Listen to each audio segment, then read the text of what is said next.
bonjour, bienvenue à suivre ces débats démocratiques en marge des élections en République démocratique du Congo. Nous sommes le volcanews.net, une émission bien sûr coproduite avec Blogosphère Goma, Blogoma. Aujourd'hui, nous avons le plaisir de recevoir sur notre table Maître Paulette Dimandja. Vous êtes avocate, donc activiste des droits de l'homme, coordonnatrice à l'intérim de l'ONG Incorruptible des citoyens, femme très active dans la défense des droits de l'homme et de l'enfant. Et vous êtes aujourd'hui candidate à la députation provinciale en ville de Goma, le numéro 312. Bonjour et bienvenue. Bonjour monsieur. Paulette Dimandja, avocate très connue en ville de Goma, aujourd'hui se jette dans la politique. La motivation. Merci d'abord. D'entrée de jeu, je salue tous les téléspectateurs qui nous suivent à partir de quelque part. Et je salue aussi le studio qui m'accueille aujourd'hui. Paulette Dimandja, oui, elle a œuvré dans le secteur de la justice depuis longtemps. Bientôt 15 ans depuis que je suis avocate. Et nous avons évolué dans beaucoup de secteurs, bien évidemment, comme vous l'avez dit, dans la protection des droits de la femme et de l'enfant, un peu particulièrement, bien que en tant qu'avocate, je touche à tous les domaines de la société. Aujourd'hui, si nous sommes lancés dans la politique, c'est par rapport à une vision que nous sommes assignés. Et c'est par rapport aussi à une certaine déception que nous avons eue au niveau de la province par rapport à ce que nous avons envoyé avant dans l'hémicycle pour aller représenter les intérêts du peuple. Nous avons été vraiment déçus parce qu'ils n'ont pas pris à bras le corps la vision, la mission effective d'un député qui doit défendre le droit de la population. Et par rapport à certains objectifs qu'un député doit avoir, nous avons pensé qu'il serait mieux de mettre la main dans la pâte politique pour apporter un peu l'idéal de ce que nous pensons, de qu'est-ce qu'un député peut représenter, comment un député peut représenter la population au niveau de l'Assemblée. Et comme vous parlez déjà de cette vision et les soucis de changer les choses, je dois savoir plus sur le programme de Maître Paulette Dimandja comme candidate à la députation nationale en ville de Goma. Un petit correctif, je ne suis pas à la députation nationale, je suis à la députation provinciale et je porte la marque 312 qui est une marque de l'espoir. Pourquoi je dis la marque de l'espoir? Parce que le numéro 312, c'est quelqu'un qui connaît au moins les objectifs dans lesquels il se lance et comment parvenir à ces objectifs et avec quels moyens acheminer. Maître Paulette Dimandja s'est assigné 4 points un peu très thématiques que j'appelle les idées forces politiques. Parce qu'un député n'a pas un cahier des charges. Un cahier des charges, c'est pour le parti politique. Mais moi, j'ai une vision avec laquelle je vais aborder les questions qui touchent vraiment à la population et avec un pacte rapide qui ne demande pas trop de moyens, mais un peu le savoir-faire et la volonté politique. D'entrée de jeu, je vais dévoiler. Par exemple, le premier point que je vais toucher, c'est le point du social, du vécu quotidien de la population. La population de Goma représente beaucoup de problèmes à la fois, que ce soit le chômage, le manque de formation, de la main-d'œuvre, beaucoup de problèmes. Et nous pensons à un ventre creux n'a point d'oreille. Et nous devons commencer à frapper là où le bas blesse. Ça veut dire nous commençons d'abord par récupérer l'aspect social qui engage trop la population. Alors comment on compte y aller?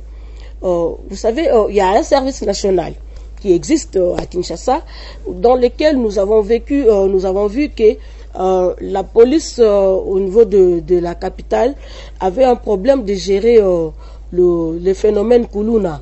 Alors, avec le service national créé par Mzee Laurent Désiré Kabila. Ce service a été un peu abandonné, un peu inopérant, si on peut le dire. Et avec le nouveau gouvernement qui est en place, le gouvernement sortant, ils ont essayé de recycler les Koulouna, les rejeter un peu, les reléguer de la société. Ils les prenaient par force et les envoyaient. Sur le plan social de votre je commence déjà directement par le plan social, par le premier point qui touche sur le social. Alors, ils ont un peu balayé la ville avec ce système-là de Koulouna et ils ont embarqué ces gens de force et ils les ont déversés à Kanyamaka CC. Là où ils sont partis, ils ont appris à l'agriculture, le métier, un peu comme ça. Alors, nous avons vu que ça a produit un résultat un peu concret, palpable et puis très, très positif. Et nous avons voulu que ce système ne se limite pas au niveau de Kinshasa et que ce ne soit pas seulement la population quinoise qui soit bénéficiaire de ces services. Nous avons voulu que ce système soit étendu dans toutes les provinces de la RDC. Et comme je suis de la ville de Goma, je prends la ville de Goma comme une ville pilote dans laquelle nous pouvons aussi expérimenter cette extension de ces programmes. Et pourquoi ne pas instaurer le service national au niveau de la province Nord Kivu, en commençant par la ville de Goma, et prendre la périphérie comme l'échantillon comme Goma, c'est les chefs-lieux, et tous les territoires du Nord Kivu qui pourront aussi bénéficier de ces systèmes. Ça veut dire concrètement, nous lançons un avis de recrutement pour tous ceux-là qui veulent œuvrer, servir la province dans le cadre du service national. Ça veut dire vous allez vous faites inscrire là-bas, comme on a toujours vu avec le fonds social qui recrute pour de petits travaux. Alors, nous recrutons maintenant dans les services nationaux. Et dans les cadres de services nationaux, la jeunesse s'inscrit, ils vont apprendre le métier, la menuiserie, la peinture, l'électricité, tout ce qui va avec l'apprentissage. Ça veut dire, d'abord, l'objectif, c'est de former la main-d'œuvre locale. Cela nous permet de ne pas importer la main-d'œuvre. Ça veut dire, nous avons un phénomène ici au niveau de la ville de Goma. Pour construire, nous voyons des chantiers, mais les maçons nous viennent du Rwanda peut-être. Je donne un exemple. J'ai été à Uvira, la main-d'œuvre nous vient de Burundi. Ça veut dire que la main-d'œuvre locale n'est pas valorisée, elle n'est même pas non plus formée. Alors, avec le service national, nous devons former cette main-d'œuvre. Avec le projet de 145 territoires que le président de la République a lancé, nous aurons besoin de construire les hôpitaux, les écoles, les RDG, les hospices de vieillards, toutes sortes de bâtisses. Alors, nous allons puiser dans le service national après formation. On a besoin de construire dans le territoire de Lubero. Nous prenons le maçon, ici chez nous, les ingénieurs. On va construire Après les sociales, vous avez parlé de quatre idées fortes. Oui, je suis en train de partir un peu vite pour vous montrer. Avec ce système, on ne va plus importer la main-d'œuvre. Nous allons consommer la main-d'œuvre locale et nous allons créer de l'emploi. Nous résolvons 3 problèmes à la fois. La formation de la main-d'œuvre, le problème de chômage et on donne de l'emploi directement. Même dans le même cadre, nous prenons les services nationaux, mais dans l'agriculture. Nous désaffectons des espaces de l'État où nous allons produire juste le vivre et remettre le Nord Kivu dans son pristine état d'être le grenier de la République. Et nous allons produire la nourriture, la bouffe ici. On n'a pas besoin d'importer la semoule de l'Ouganda ni d'ailleurs. Alors, ça c'est le premier point. Le deuxième point, nous parlons plus de la sécurité. Mais la sécurité, nous savons que le gros de la sécurité, c'est l'apanage du gouvernement national. Mais aussi, la population doit œuvrer dans la participation pour amener la sécurité. Ça veut dire, nous devons restaurer les systèmes de 10 maisons, les chefs de 10 maisons, les chefs d'avenue, les chefs de quartier. Ça veut dire le cadre de base, redonner ce pouvoir-là au cadre de base afin de pouvoir déceler le problème dès la gestation et non subir l'insécurité. Parce que l'insécurité se forme, il n'apparaît pas directement. Déjà quand on reçoit des personnes inconnues dans un quartier, dans une agglomération, c'est un problème si on ne sait pas les dénoncer. Alors, il faut savoir dénoncer auprès des autorités de base, des cadres de base, pour que les services de sécurité s'imprègnent du problème réel, à temps réel, pour intervenir. Et cela nous aide à démanteler le noyau avant qu'il n'explose. Ça, c'est sur le plan de la sécurité. Alors, nous partons sur un autre plan, un autre aspect, c'est celui de la territoriale. La territoriale commence avec le gouverneur de province. Nous avons besoin que ceux qui vont diriger, ceux qui sont appelés à diriger nos provinces, l'administration publique au niveau des provinces, aient au moins un prérequis de bagage sur le plan administratif. Ça veut dire étudier le Congo dans sa globalité. Savoir le mouvement de population, savoir l'origine du peuple et savoir les coutumes, les us et coutumes de cette population. Parce qu'on ne peut pas venir diriger un peuple qu'on ne connaît pas son histoire. Vous voyez?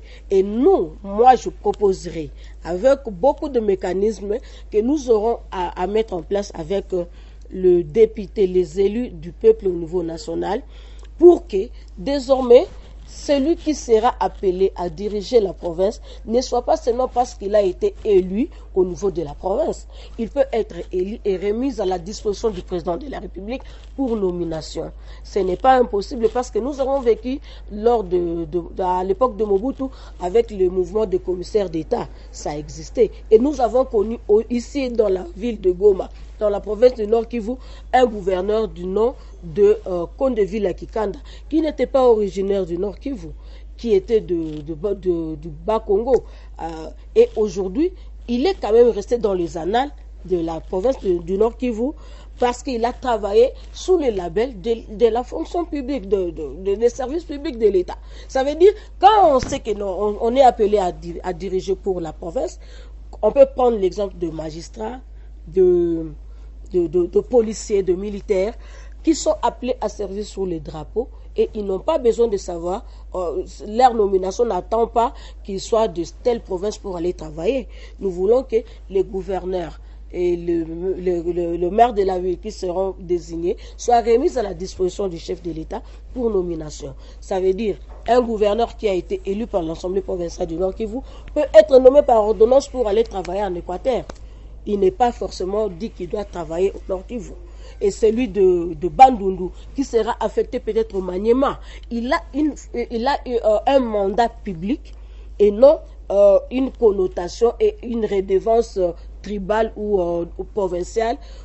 C'est pour cela que je peux donner un exemple avec la province du Sud Kivu, qui a toujours été instable par rapport voilà, ça retarde même le développement de la province. Pourquoi? Parce que aussitôt on est élu gouverneur, on commence à militer pour maintenir le pouvoir. Au lieu de commencer à travailler, déjà on commence à se battre contre de motions et qui freinent même le développement de la province. Voilà un peu en quelques mots, j'ai ramassé les 4 points un peu saillants de ma vision politique. Bien sûr, bien évidemment, il y a d'autres qui seront en train d'être développés pendant le mandat parce que c'est quand même 5 ans que nous devons travailler pour l'intérêt de la population. Oui, merci Maître Paulette Dimanga. Comme nous parlons des élections ici sur ce plateau, dites-nous jusque-là comment vous jugez la participation, comment vous évaluez la participation de la femme dans ces scrutins, surtout ce qui concerne les candidatures. Au fait, moi je dirais d'abord cette fois-ci, les femmes se sont engagées en masse et ce n'est pas seulement le nombre mais aussi la qualité. Je ne sous-estime pas mes challengers, je vois vraiment la qualité de candidatures que nous avons produite cette fois-ci, que je tiens à saluer toutes les femmes qui se sont engagées et qui se sont prononcées par rapport à la députation. À tous les niveaux, même au niveau de la présidence, je vis quand même, bien qu'insignifiant, un nombre de femmes qui ont postulé. Au fait, la femme congolaise a compris que les enjeux politiques ne doivent plus se jouer seulement avec la gente masculine. La gente masculine, vraiment, elle a œuvré depuis longtemps et nous avons vu ce que ça a produit comme résultat.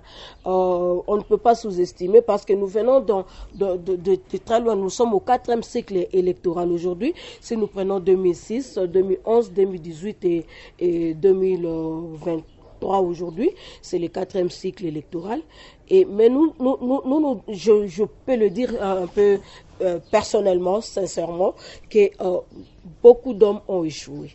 Les candidatures masculines ont été plébiscitées jadis et nous les avons soutenues, mais c'est avec déception au cœur que je peux dire que la gente masculine a vraiment lamentablement échoué et que nous devons commencer. Nous devons espérer avec les femmes qui se sont engagées que nous allons faire plus. Et moi, personnellement, je me dis, je suis capable, là où les hommes ont essayé, moi aussi je peux essayer, je ne démérite pas, je suis capable, je défends toujours les droits des gens dans cette province, dans la République, partout. Et je ne pense pas que défendre le droit de la population au niveau de l'Assemblée provinciale me sera une mer à boire. Et je pense d'ailleurs que c'est un atout, d'ailleurs que j'ai déjà emmagasiné. Et cette expérience me laisse dire clairement que je suis à même de défendre les intérêts de la population de Goma à tous les niveaux. Mais je voulais commencer par la province. Pourquoi? Parce que je dois d'abord donner le meilleur de moi-même au niveau de cette province qui m'a donné un peu cet élan. Et je pense que cet élan que nous prenons aujourd'hui à la deuxième échéance, je pourrais améliorer ou soit je pourrais aller au-delà de ce que je suis aujourd'hui. Mais avec la députation provinciale, ça sera pour moi une bonne base pour m'engager dans des sphères un peu plus loin aux jours à venir. Ah oui, votre parti est de l'Union sacrée. Oui, je suis dans IRC, Initiative pour le rêve congolais, du regroupement UDPS Kibasa A, et nous sommes dans l'Union sacrée. Nous soutenons le chef de l'État et pour sa réélection à la présidence de la République. Mais avec le bilan de l'Union sacrée à la tête du pays, pensez-vous que ça sera facile de convaincre les gens à voter pour le président de la République ou encore à ses candidats à tous les niveaux? Bon, parlons du bilan. Le bilan, moi je viens de faire mes premiers pas dans la politique et je commence par la province. Pour parler du bilan, j'endosse parce que je suis de l'Union sacrée et je suis fier. Je peux dire que le bilan n'est pas totalement négatif. Bien qu'au niveau de la province du Nord Kivu, nous pouvons penser que parce qu'il y a ce problème de sécurité avec l'empiètement de Bunagana et du territoire de Rutshuru et de Masisi, que le bilan est négatif, je dirais que non, le bilan n'est pas totalement négatif. C'est vrai qu'avec l'état de siège, nous nous attendions que nous puissions finir avec cette histoire. Mais ce n'est pas seulement cette histoire de l'insécurité qui doit rendre le bilan totalement négatif. Nous avons la République démocratique du Congo en général et qu'avec le plan social, la fonction publique, la santé, l'éducation, il y a quand même des avancées sur tous ces plans-là, bien que beaucoup reste à faire sur le plan sécuritaire parce que c'est ce qui nous engage trop. Parce que c'est la République. Nous avons besoin de remettre la République démocratique dans ses limites tracées par les colons à l'indépendance. Si on peut citer la superficie, 2 345 410 km², ce qui n'est pas aujourd'hui la superficie réelle que nous occupons. Mais si nous prenons par exemple la fonction publique, les fonctionnaires ne vous diront pas que c'est totalement un échec, non. Merci, Maître Paulette. Oui. Dites-nous en face de vous, au niveau de la candidature présidentielle, en face de vous, il y a un candidat, Moïse Katumbi Tshapou, c'est un candidat à craindre, selon vous, avec ses ralliements d'Élysée Sanga, Matata Pogno. Bon, au fait, ça fait rire même la vache. Au fait, Moïse Katumbi est candidat comme tous les autres candidats qui se sont présentés aux élections présidentielles. Je ne sais pas pourquoi... Moïse Katumbi est comme le jeune Constant Moutamba. Non, Moïse Katumbi, Seth Kikuni, Ngalassi, Matata Pogno, ce sont des candidats.